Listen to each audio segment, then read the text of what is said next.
It has not rained in 23 days. The forecast shows nothing coming for at least another week. The neighbors on both sides of this property have given up on their vegetable beds for the season. One of them has a wilted, yellowing wreck where tomatoes used to be. The other stopped watering entirely 2 weeks ago and just accepted the loss.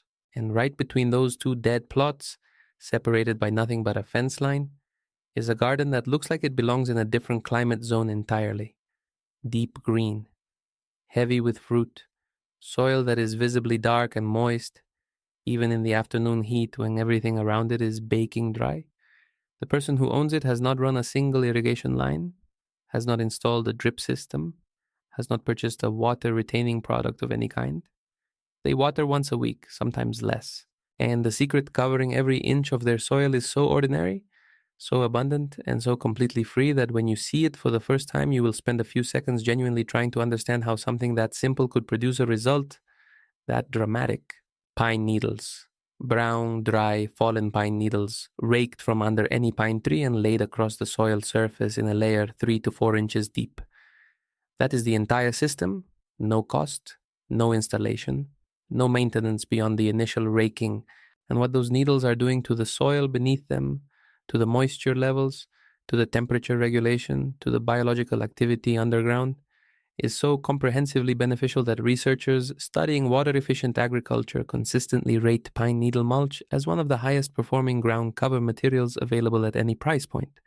The key phrase there is at any price point, because the ones performing at the highest levels cost nothing, fall from the sky every autumn, and exist in quantities that most people with access to pine trees could never fully exhaust. Before getting into the science, let's be precise about the result, because the numbers are not an exaggeration and they are not cherry-picked from an ideal scenario.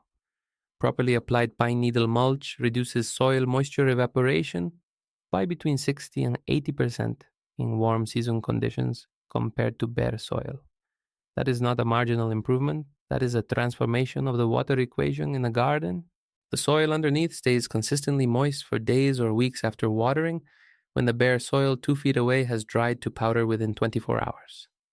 That moisture consistency does something to plant performance that no amount of additional fertilizer can replicate, because plants under water stress, even mild intermittent water stress, redirect metabolic resources away from fruit production and towards survival mechanisms. Remove the stress, and the plant puts everything it has into producing. That is where the yield numbers come from. Not from adding something to the soil, from removing the stress that was silently suppressing production the entire time. This is not a method that emerged from a recent gardening blog or a contemporary organic farming movement. It has roots across multiple agricultural traditions that operated in water-scarce environments long before irrigation infrastructure existed. And the consistency with which different cultures arrived at the same basic practice speaks to how obvious the results are when you pay close attention to what is actually happening in the soil. Traditional farmers across the mountain regions of Japan used pine needle mulch, called matsuba in some regional agricultural dialects, as a standard practice for maintaining soil moisture in terraced rice and vegetable plots, where water management was critical and every liter of irrigation water represented significant labor. Cherokee and other indigenous agricultural communities in the Appalachian regions of North America incorporated pine needle ground cover into their cultivated plots, a practice documented by early European observers, who noted the unusually dense and productive gardens these communities maintained with apparently minimal irrigation effort. In the Himalayan foothills, subsistence farming communities have layered pine needles around root crops and vegetables for generations as a water conservation strategy that requires zero purchased inputs and zero infrastructure. These are not isolated instances of the same coincidental idea. They are the convergent result of different cultures, in different climates, on different continents, all discovering that pine needles on soil do something that changes the water retention equation fundamentally enough to be worth the effort of collecting and applying them. So here is the question that deserves a direct answer. Why is this not the first thing every water conservation article recommends? Why does the conversation about garden water use almost always go toward drip irrigation systems, soil wetting agents, water retaining gel crystals, and expensive mulch products sold by the bag? Why did this particular piece of free, Universally available knowledge get pushed out of mainstream gardening conversation. The gardening and landscaping supply industry in the United States alone generates over $100 billion annually. A meaningful portion of that revenue comes from mulch products, soil amendments, irrigation systems, and water management solutions that are sold as the answer to the exact problem pine needle mulch solves for free. Bagged wood chip mulch, colored bark mulch, rubber mulch, landscape fabric with specific water permeability ratings, soil moisture crystals in foil packets. Each of these products occupies shelf space, carries a price tag, and represents a purchasing decision that a gardener using free pine needles from a nearby tree simply never has to make. The industry cannot sell you what falls from the sky automatically every year. So the products that require purchase occupy the recommendation space, fill the gardening magazine pages, appear in the sponsored content, and the free material sitting under every pine tree in the country gets quietly omitted from the conversation. You have walked past this material your whole life and your brain filed it under litter, under the annoying seasonal chore of clearing the driveway, under the thing that accumulates in the gutters and needs to be removed. The framing was always the pine needles as a problem to be dealt with, not as a resource to be collected. That reframe from litter to material, from yard waste to water-saving infrastructure is the entire shift this video is trying to create. And once it happens, it does not reverse. You will never look at a pine tree dropping needles in autumn the same way again. Here is the simple science of why this works so well, and it is worth understanding completely because the mechanism explains every aspect of how to use this material most effectively. Bare soil is thermally and physically exposed to the atmosphere. When the sun hits bare soil directly, it heats the surface layer rapidly. Heat drives evaporation. Evaporation removes moisture not just from the surface but from the capillary system of the soil, pulling water upward from deeper layers and releasing it as vapor.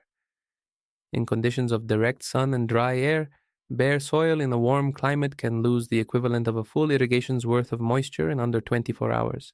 Pine needles interrupt this process at every level simultaneously. Their physical mass blocks direct solar radiation from reaching the soil surface, keeping the temperature several degrees cooler even on the hottest days.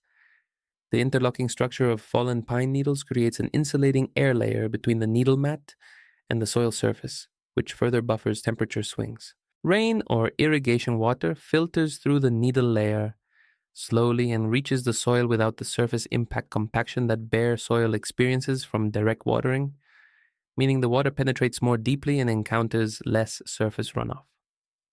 And because the soil surface under the needle mat stays cooler and more humid, the vapor pressure differential that drives evaporation is dramatically reduced. The moisture stays in the soil because the conditions that would pull it out have been physically blocked. The secondary effect is biological. Pine needle mulch creates a stable, moist microenvironment at the soil surface that beneficial soil organisms, including earthworms, fungal networks, and beneficial bacteria, find highly favorable. These organisms improve soil structure over time, creating channels through which water moves more efficiently on its next application. So the water retention improvement compounds with every season the mulch is maintained. Here is exactly how to apply this, and the process is simple enough that most people can do their entire garden in a single afternoon. Start by collecting needles that are brown and dry, rather than freshly fallen green needles. Dry needles have already lost most of their volatile acid content and integrate into the soil more neutrally. Fresh green needles are more acidic, which matters for certain plants, and we will address that shortly. You do not need a special collection method. A rake and a tarp or a wheelbarrow is the entire equipment list. Collect from under any pine, spruce, or fir tree in your area. The needles are free and the trees produce them continuously. Most pine tree owners are happy to have someone take them. Clear the area around your plants of weeds first, not with chemicals, just manual removal. You are about to suppress future weed germination with the mulch layer itself, so any weeds already present need to be removed before you lay the material down. Apply the needles in a layer between 3 and 4 inches deep around your plants and across your beds. Deeper than 4 inches can create a barrier too thick for water to penetrate efficiently. Shallower than 2 inches does not provide adequate insulation or moisture retention effect. 3 to 4 inches is the functional range confirmed by multiple soil science studies on organic mulch performance. Keep the mulch pulled back slightly from direct contact with plant stems and trunks. Direct stem contact from any moist organic material creates conditions for fungal collar rot in susceptible plants. Leave a small gap, roughly 2 to 3 inches around each stem where the soil is uncovered. The moisture retention benefit happens across the entire bed. You do not need the mulch touching the plant to capture the benefit. Refresh the layer once per season as the needles on the bottom decompose and the overall depth compresses. The decomposed lower layer is actually improving your soil as it breaks down, adding organic matter and trace minerals. The refresh is simply adding new material on top to maintain the protective depth. Here is what most people get wrong when they use pine needles in the garden, and the errors are consistent enough across beginner attempts that knowing them in advance saves an entire season of suboptimal results. The most common mistake is applying pine needle mulch without regard for the pH preferences of the plants being grown. Pine needles are mildly acidic, and while their effect on soil pH is often overstated in gardening folklore, they do gradually acidify the soil surface layer as they decompose over multiple seasons. For acid-loving plants like tomatoes, blueberries, strawberries, peppers, and most herbs, this is a neutral to mildly beneficial effect. For plants that prefer neutral to alkaline soil, repeated heavy pine needle mulching over years can push conditions outside their comfort range. Know your plant's pH preferences before committing to this mulch over multiple seasons, and test your soil pH annually if you are maintaining a long-term pine needle system. The second mistake is applying pine needles over dry soil and then not watering before or immediately after application. The mulch conserves moisture that is already in the soil. It does not create moisture from nothing. If you apply a thick dry layer over already dry soil and then wait for rain, you may actually find the needle mat temporarily sheds light rainfall before the needles rehydrate and become permeable again. Always apply mulch over moist soil or water immediately after application to charge the soil with moisture before sealing it under the insulating layer. The third mistake is treating the pine needle layer as a permanent installation that never needs refreshing. The bottom layer of the mulch is continuously decomposing and becoming part of the soil. Without periodic addition of new material on top, the layer compresses and thins over the season to the point where its insulating and moisture retention properties are significantly diminished by midsummer, precisely when water conservation matters most. Check your mulch depth at the start of the season and at the midpoint, and refresh as needed to maintain the 3 to 4 inch functional range. The depth of this material's relationship with human agriculture goes back further than most people expect, and the sophistication of how it was understood and applied in ancient contexts is